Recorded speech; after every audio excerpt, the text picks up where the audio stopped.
حور العين تناديني فدعيني أماه دعيني لتبكي دموعك يا أمي عن دربي لا لن تثنيني أماه طريقي قد وضحا والقلب يسير به فرحا حرب وجهاد متقد ودم بالعزة قد نضحا إن الحمد لله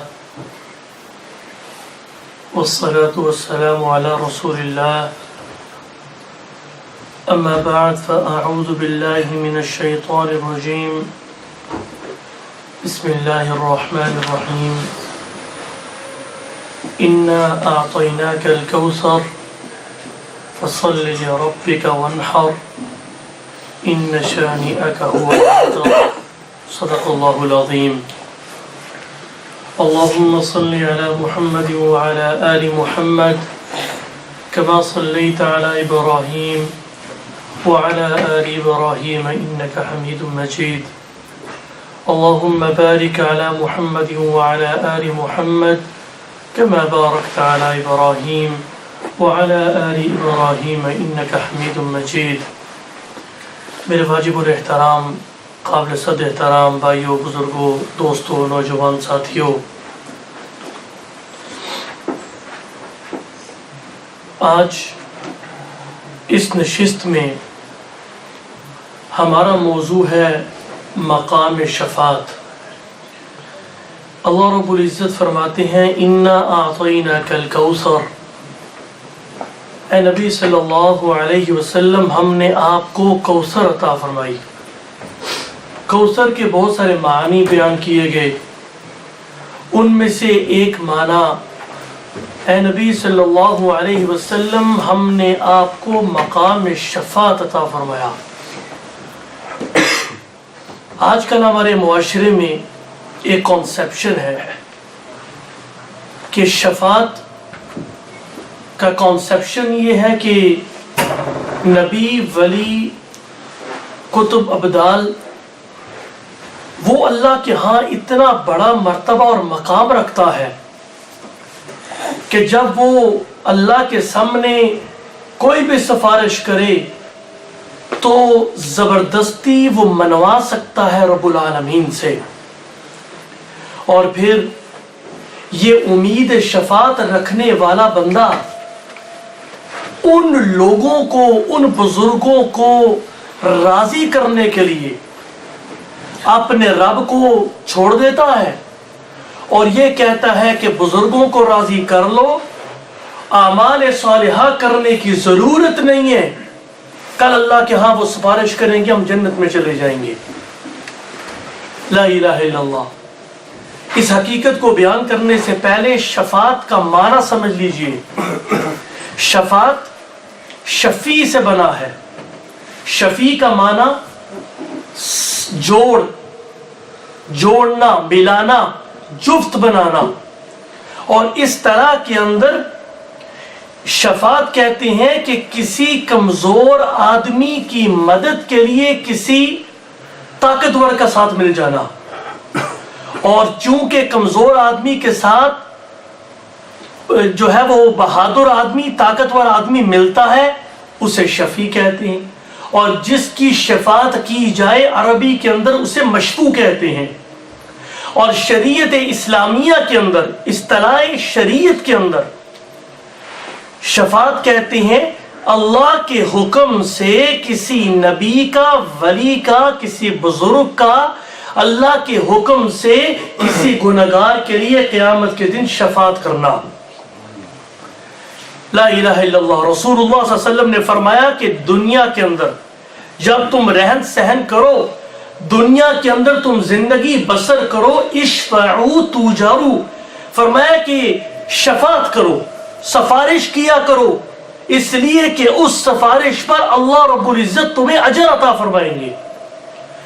اور شفاعت کی بھی دو قسمیں ہیں، ایک بری شفاعت اور ایک نیکی پر سفارش کرنا۔ وَتَعَاوَنُوا عَلَى الْبِرِّ وَالتَّقْوَى وَلَا تَعَاوَنُوا عَلَى الْإِثْمِ وَالْعُدْوَانِ، نیکی اور تقوی کے کاموں کے اندر ایک دوسرے کے ساتھ تعاون کرو۔ ہم تو تعاون کرتے ہی نہیں ہیں، نیکی کے کاموں کے اندر بھی دیکھا گیا کہ کوئی نہ کوئی بہانہ بنا کے کسی بھائی کی مدد کی باری آئی تو بہانہ بنا کے اپنے آپ کو کھسکا دیا کہ مجھے یہ، پھر جھوٹ کا بھی سہارا لے لیتے ہیں، اللہ سے ڈرتے بھی نہیں ہیں، کوئی کام نہیں بھی ہوتا تو جھوٹ بول کے ہم یہ کہتے ہیں کہ ہمیں یہ ضروری کام ہے اور سائڈ پہ ہو جاتے ہیں۔ ایک حدیث ذہن میں آئی، حضرت ابن عباس رضی اللہ تعالی عنہما، آپ مسجد نبوی کے اندر اعتکاف بیٹھے ہوئے تھے۔ اعتکاف کتنا بڑا عمل ہے، اور کہاں بیٹھے ہوئے تھے؟ مسجد نبوی کے اندر۔ ایک آدمی آیا اعتکاف کے دوران، کہا کہ ابن عباس مجھے فلاں کام ہے، میری مدد کریں گے؟ ابن عباس فوراً اٹھے، دوسری بات نہیں کی، جوتے اٹھا کے مسجد سے باہر نکلنے لگے۔ تو اس نے کہا کہ ابن عباس آپ میرے ساتھ باہر جانے لگے ہیں، آپ کا اعتکاف ٹوٹے گا، آپ میری مدد تو کریں گے لیکن اعتکاف کی قربانی کیسے دے رہے؟ تو انہوں نے رسول اللہ صلی اللہ علیہ وسلم کی قبر کی طرف اشارہ کر کے یوں کہا کہ میں نے اس قبر والے سے سنا کہ جو آدمی اپنے بھائی کی مدد کے لیے چلتا ہے اللہ رب العزت اس کو 10 اعتکاف سے زیادہ ثواب عطا فرماتے ہیں۔ تو کسی مسلمان کی مدد، وتعاونوا علی البر والتقوی، گناہ کے کاموں میں ہم مدد ضرور کریں گے لیکن نیکی اور تقوی کے کاموں کے اندر ہمیں توفیق نہیں ہوتی اور جھوٹ کا سہارا لے کے ہم اپنے آپ کو سائڈ پہ کر لیتے ہیں۔ اللہ اکبر۔ من یشفع شفاعتا حسنتا یکن لہ نصیب منہا، تم نے کسی کے لیے سفارش کی اس میں سے تمہیں حصہ ملے گا۔ ومن یشفع شفاعتا سیئتا یکن لہ کفل منہا، اگر غلط سفارش کریں گے تو اس گناہ میں سے آپ کو بھی حصہ ملے گا۔ تو بہرحال ہمیں یہ حکم دیا گیا کہ دنیا کے اندر رہتے ہوئے اگر ہماری جائز سفارش سے کسی کا کام ہوتا ہے تو اس میں کوئی حرج بھی نہیں ہے، اس پر اللہ رب العزت اجر عطا فرمائیں گے۔ میرے بھائیو،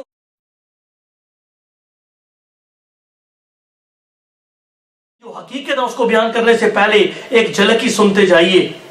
یہودی نسلی امتیاز کی وجہ سے یہ سمجھتے تھے کہ ہم بڑے خاندان سے ہیں، بڑے بڑے انبیاء ہمارے خاندان کے اندر آئے اور بڑے بڑے بزرگ ہمارے خاندان کے اندر آئے۔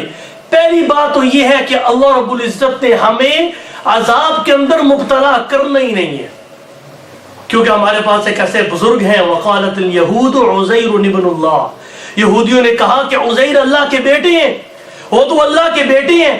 جس طرح باپ بیٹے کی بات کو ٹال نہیں سکتا، اسی طرح عزیر علیہ السلام اللہ کے بیٹے ہیں۔ جب وہ سفارش کریں گے ہماری، اللہ رب العزت ہمیں کچھ بھی نہیں کہیں گے، جہنم کی آگ سے ہم بچ جائیں گے، اعمال صالحہ کرنے کی کوئی ضرورت نہیں ہے۔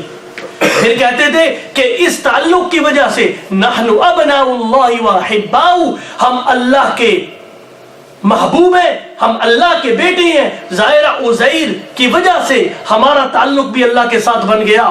جس طرح دنیا کے اندر بیٹا اپنے باپ اپنے بیٹے کو آگ میں جلتا ہوا نہیں دیکھ سکتا، اسی طرح عزیر علیہ السلام بھی ہمیں اس تعلق کی وجہ سے ہمیں بچائیں گے، ہم اللہ کے بیٹے ہیں، اور جو ہے وہ عزیر علیہ السلام کی سفارش کی وجہ سے ہم جو ہے وہ بچ جائیں گے۔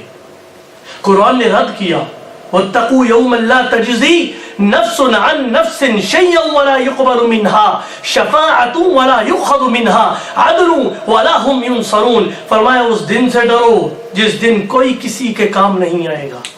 آج تو کہتے ہیں نا کہ جناب پیر صاحب کو راضی کر لو، نذرانے چڑھا دو، پیر صاحب کو راضی کر لو، اور جو پیر صاحب اشارہ کریں وہ کام کرو، اس سے اللہ اس کا رسول بھلے ناراض ہو لیکن وہ پیر صاحب راضی ہونے چاہیے، اور وہ ہمیں جو ہے کل قیامت کے دن ہاتھ پکڑ کر ہمیں جنت کے اندر لے جائیں گے۔ سن لے وہ لوگ جو یہ عقیدہ رکھتے ہیں، واتقوا یوم لا تجزی نفس عن نفس، فرمایا اس دن سے ڈرو جس دن کوئی کسی کی مدد نہیں کرے گا، کوئی کسی کے کام نہیں آئے گا، اور نہ اس کی شفاعت کسی کے حق میں قبول کی جائے گی۔ اس دن تو معاوضہ بھی نہیں ہوگا، اور نہ معاوضہ لے کے اسے چھوڑا جائے گا، اور فرمایا نہ ان کی مدد کی جائے گی۔ اور مشرکین کا بھی یہی عقیدہ تھا کہ کہ جناب یہ معبودان باطلا ان کو راضی کر لو، ان کو راضی کر لو، اللہ کو راضی کرو یا نہ کرو، ان کو راضی کرو۔ ایک چیز اللہ کے غضب کو ٹھنڈا کر سکتی ہے اور وہ یہ ہے کہ جب یہ اللہ کے سامنے سفارش کریں گے اللہ کا غصہ ٹھنڈا ہو جائے گا۔ تو اللہ رب العزت نے فرمایا وَيَعْبُدُونَ مِن دُونِ اللَّهِ مَا لَا يَنفَعُهُمْ وَلَا يَضُرُّهُمْ وَيَقُولُونَ هَؤُلَاءِ شُفَعَاؤُنَا عِندَ اللَّهِ قُلْ أَتُنَبِّئُونَ اللَّهَ بِمَا لَا يَعْلَمُ فِي السَّمَاوَاتِ وَلَا فِي الْأَرْضِ۔ فرمایا کہ یہ لوگ اللہ کے سوا غیر اللہ کی پوجا کرتے ہیں جو نہ ان کو نفع دے سکتے ہیں اور نہ ان کو نقصان پہنچا سکتے ہیں، اور کہتے ہیں کہ یہ اللہ کی ہاں ہماری سفارش کریں گے۔ کیا تم اللہ کو یہ خبر دے رہے ہو کہ جو آسمان کے اندر نہیں جانتا، زمین کے اندر نہیں جانتا، سبحانہ وتعالی عما یشرکون، وہ ذات تو پاک ہے وہ شرک سے جو تم کرتے ہو۔ اللہ اکبر۔ تو علی ھذا القیاس بہت ساری اس طرح کی مثالیں ہیں جو ٹائم کی قلت کی وجہ سے میں بیان نہیں کر پا رہا۔ سنیے، اسلام نے شفاعت کا جو عقیدہ پیش کیا ہے وہ ہمیں بتایا کہ سفارش برحق ہے۔ جو شفاعت کا انکار کرے وہ بے دین تو ہو سکتا ہے، وہ دیندار نہیں ہو سکتا۔ اور دنیا کی سفارش مختلف ہے، آخرت کی سفارش مختلف ہے۔ کل قیامت کے دن اللہ رب العزت علماء کو، شرفاء کو، اولیاء کو، نیکوں کو، حفاظ کو، نبیوں کو، انبیاء کو دوسرے لوگوں پر فضیلت دینے کے لیے حکم دیں گے کہ آپ فلاں گنہگار آدمی کے لیے سفارش کریں، اللہ ان کی سفارش کو قبول فرما کے انہیں جہنم سے خلاصی عطا فرمائیں گے۔ لا الہ الا اللہ۔ میرے بھائیوں، وہ وقت آنے والا ہے جب میں اور آپ قبر کی پاتال میں چھپنے والے ہیں۔ وہ وقت دور نہیں۔ رسول اللہ صلی اللہ علیہ وسلم نے 14 صدیاں پہلے فرمایا تھا انا والساعۃ کہاتین، میں اور قیامت اس طرح ہے جس طرح میرے ہاتھ کی 2 انگلیاں ہیں۔ کتنا فاصلہ ہے؟ آپ نے 1400 سال، اب تو ہم قیامت کے بہت قریب ہیں۔ من مات، جو مر گیا فقد قامت قیامتہ، اس کے لیے قیامت قائم ہو گئی۔ تو جب ہم دنیا سے چلے گئے قیامت برپا ہو گئی۔ دنیا میں جب اللہ اللہ کرنے والا کوئی بھی نہیں رہے گا، قیامت برپا ہو جائے گی۔ جب اللہ چاہیں گے قیامت برپا ہو جائے گی۔ یہ زمین زمین نہیں رہے گی، یا آسمان آسمان نہیں رہے گا، اور اس دن ہر آدمی پروانوں کی طرح دوڑتا ہوا اڑتا ہوا نظر آئے گا اور جناب پسینے میں ڈوبا ہوا ہوگا۔ لوگوں، رسول اللہ صلی اللہ علیہ وسلم کو قیامت کے دن یوم حشر کو بہت ساری عظمتیں دی گئیں۔ آپ نے فرمایا کہ میں ساری کائنات کا سردار ہوں، میں اس پر فخر نہیں کرتا، اور فرمایا کہ سب سے پہلے میں اپنی قبر سے اٹھوں گا، میری قبر سب سے پہلے کھلے گی اور میں اپنی قبر سے سب سے پہلے نکلوں گا۔ فرمایا قیامت کے دن چابیاں میرے ہاتھ میں ہوگی، حمد کا جو جھنڈا ہوگا میرے ہاتھ میں ہوگا، اور فرمایا ساری دنیا میرے پیچھے ہوگی، میں ساری دنیا کا امام ہوں گا، ساری دنیا میرے پاس آئے گی اور کہے گی کہ شفاعت کیجئے، سفارش کیجئے کہ اللہ حساب و کتاب شروع کرے، میں اللہ سے سفارش کروں گا۔ اور فرمایا کہ سب سے پہلا میں سفارشی ہوں گا اور میں سب سے پہلا شخص ہوں گا جس کی قیامت کے دن اللہ رب العزت شفاعت کو قبول فرمائیں گے۔ قیامت کے دن لوگ آپس میں مشورہ کریں گے، کہیں گے کہ سورج 1 میل کے فاصلے پہ رہ گیا، ہمارے سروں پہ ہے، ہم پسینے میں ڈوبے ہوئے ہیں، ہم برہنہ حالت کے اندر ہیں، اس گرمی کو ہم برداشت نہیں کر سکتے، کیا کریں؟ کوئی نیک آدمی نظر نہیں آ رہا۔ سب آپس میں مشورہ کریں گے۔ طے یہ ہوگا کہ حضرت آدم علیہ السلام کے پاس چلیں اور انہیں یہ عرض کریں، اے آدم، اللہ کے سامنے ہمارے لیے شفاعت کیجئے، اس لیے اس گرمی کو ہم برداشت نہیں کر سکے اور نہیں کر سکیں گے، نہیں کر سکتے۔ ساری انسانیت حضرت آدم کے دروازے پر، اے آدم ہماری شفاعت کیجئے۔ آدم علیہ السلام فرمائیں گے، اے بندو، آج اللہ اتنے غصے میں ہیں، آج اللہ اتنے غیظ و غضب کے اندر ہیں، نہ کبھی اللہ اتنے غصے میں آئے اور نہ آئیں گے۔ اور مجھے تو اللہ نے جنت کے اندر فرمایا تھا اس درخت کے قریب نہ جانا، وَلَا تَقْرَبَا هَذِهِ الشَّجَرَةَ، میں اس درخت کے قریب گیا، نفسی نفسی۔ آج تو مجھے اپنی جان کی فکر ہے، میں تو اللہ کے سامنے شفاعت کرنے کا حق نہیں رکھتا، نہ میں جرأت کر سکتا ہوں۔ لوگ کہیں گے ہمیں کوئی رستہ بتلائیے، اس گرمی میں ہم کیا کریں؟ وہ کہیں گے کہ تم نوح علیہ السلام کے پاس جاؤ، یہ ساری انسانیت نوح علیہ السلام کے پاس جائے گی اور یہی کہے گی اللہ نے آپ کو پیغمبر بنایا، عظمت دی، آپ کو شان دی، اللہ کے ہاں سفارش کیجئے۔ وہ کہیں گے اللہ اتنے غصے میں ہیں، نہ کبھی پہلے ہوئے نہ ہوں گے، اور میں نے اللہ سے بغیر علم کے اپنے بیٹے کے بارے میں سوال کیا تھا، نفسی نفسی نفسی نفسی۔ آج تو مجھے اپنی جان کی فکر ہے، میں کسی کی سفارش نہیں کر سکتا۔ آپ ہمیں بتائیے کہاں جائیں؟ موسیٰ کے پاس جاؤ، علیہ السلام کے پاس جائیں گے، وہ کہیں گے کہ میں بھی نہیں کر سکتا، اس لیے کہ میں نے ایک فرعونی کا قتل کر دیا تھا اور میں نے اللہ سے معافی مانگی تھی، مجھے ڈر ہے کہ اگر میں سفارش کے لیے جاؤں اللہ مجھے پوچھ ہی نہ لے۔ نفسی نفسی، مجھے تو اپنے نفس کا فکر ہے، مجھے اپنی جان کی فکر ہے۔ وہ کہیں گے عیسیٰ علیہ السلام کے پاس جاؤ، وہ کسی لغزش کا ذکر تو نہیں کریں گے، لیکن بعض روایات کے اندر آتا ہے کہ وہ کہیں گے کہ نصارہ نے، عیسائیوں نے جو ہے مجھے اللہ کا بیٹا کہا، اگر میں سفارش کے لیے اللہ کے ہاں گیا ممکن ہے اللہ مجھے یہ پوچھ لے کیا تم خدا ہو، کیا تم میرے بیٹے ہو؟ میں اس سوال سے ڈرتا ہوں۔ جاؤ جناب محمد رسول اللہ صلی اللہ علیہ وسلم کے دربار میں جاؤ، آپ کی چوکٹ پہ جاؤ، آپ کے آستانے پہ جاؤ اور جا کے عرض کرو اے اللہ کے رسول ہمارے لیے سفارش کیجئے۔ پوری انسانیت میرے آقا کے دربار میں پہنچے گی اور کہے گی کہ اے خاتم الانبیاء، اے محمد الرسول اللہ صلی اللہ علیہ وسلم، اللہ نے آپ کو خاتم الانبیاء بنایا، اللہ نے آپ کو اشرف الانبیاء بنایا، ساری کائنات کو رونق آپ کے لیے دی۔ آج آپ کی امت اس مشکل میں ہے، اللہ کے دربار میں جائیے، اللہ سے شفاعت کیجئے۔ رسول اللہ صلی اللہ علیہ وسلم نے فرمایا کہ جب ساری قوم آئے گی میں نہ نہیں کروں گا بلکہ میں آگے چلوں گا اور ساری انسانیت میرے ساتھ چلے گی، اور ہوگا کیا کہ میں میدان حشر سے ہوتا ہوا اللہ کے عرش کے سامنے پہنچوں گا،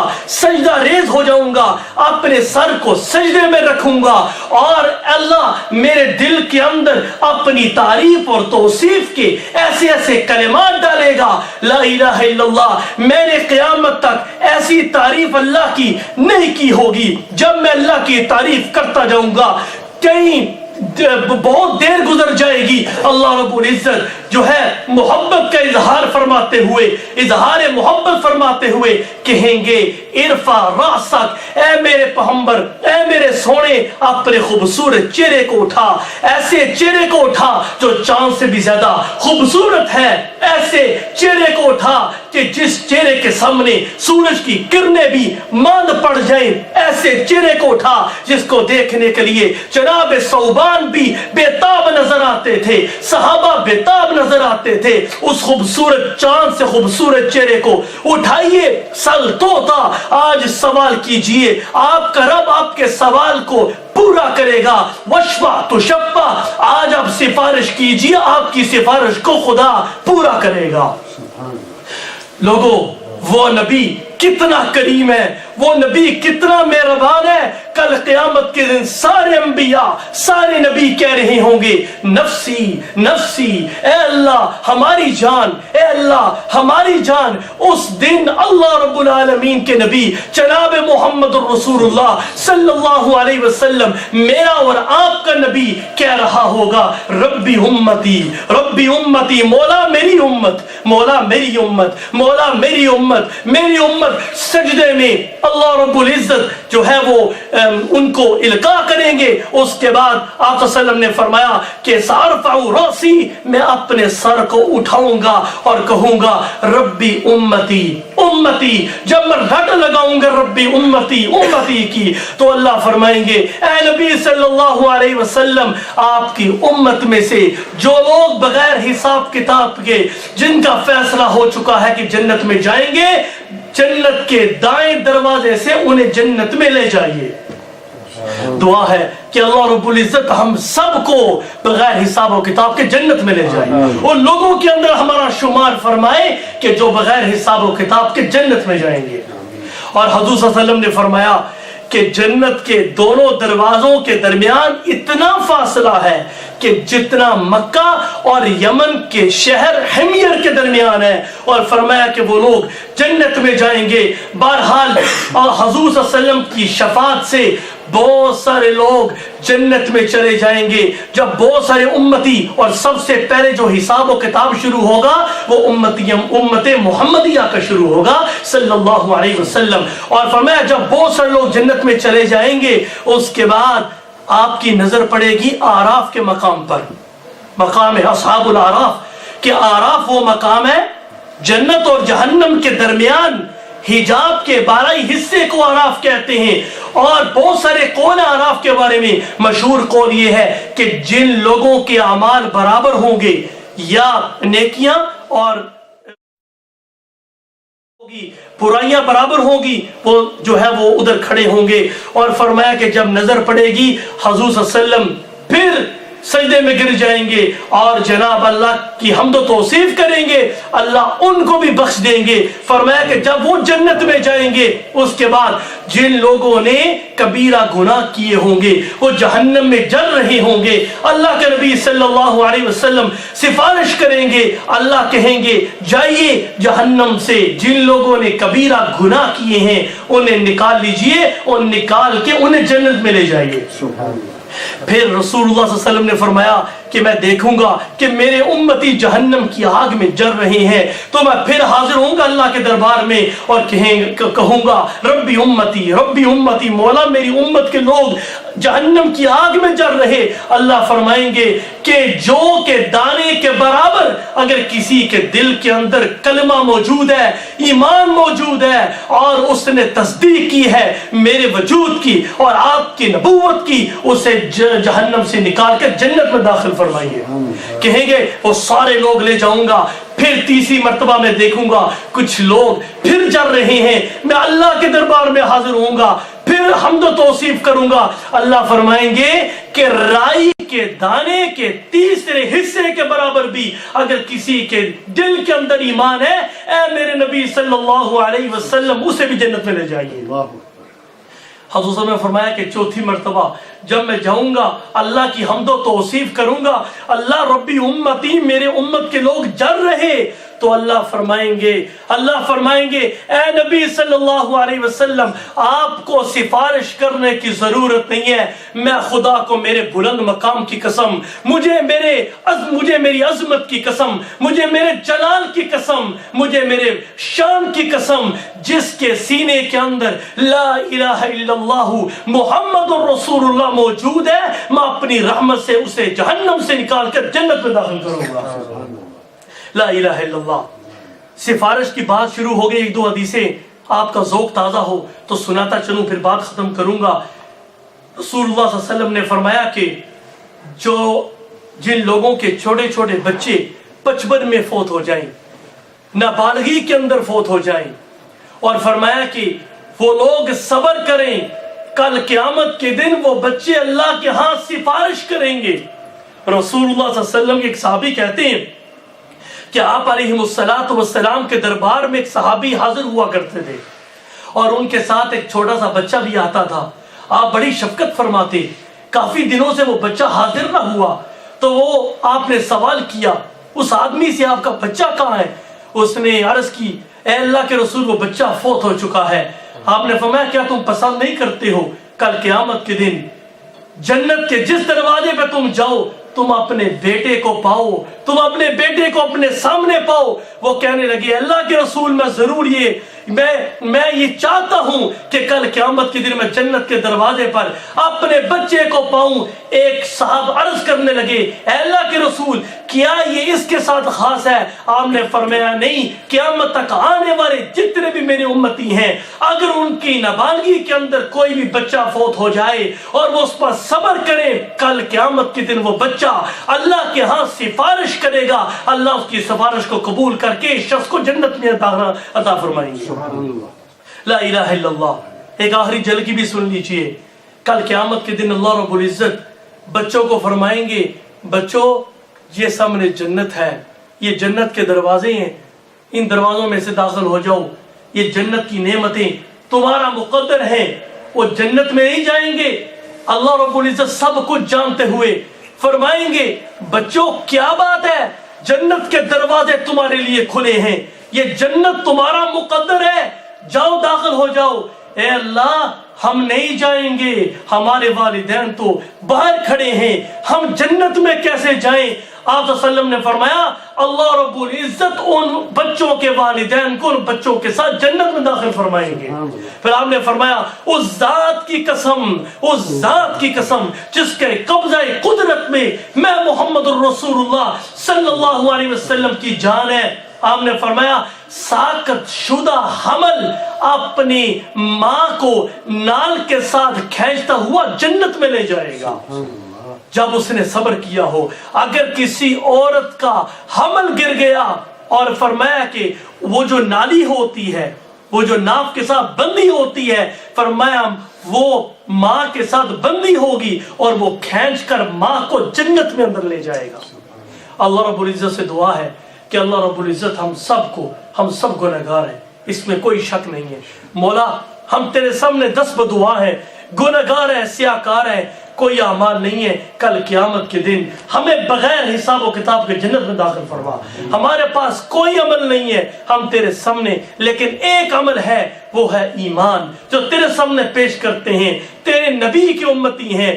اے اللہ ہمیں ان لوگوں میں شمار فرما کہ جن کا حساب و کتاب ہو گئی نہیں۔ اے اللہ تو قادر ہے اس بیٹھنے کی بدولت، سورہ کوثر کی تفسیر کی بدولت ہماری شفاعت فرما، ہماری مقبولیت فرما، اور بغیر حساب و کتاب کے جنت میں داخل فرما، اور جنت الفردوس کے اندر ہم سب کو جمع فرما جس طرح آپ نے ہم سب کو یہاں جمع فرمایا۔ وآخر دعوانا الحمدللہ رب العالمین۔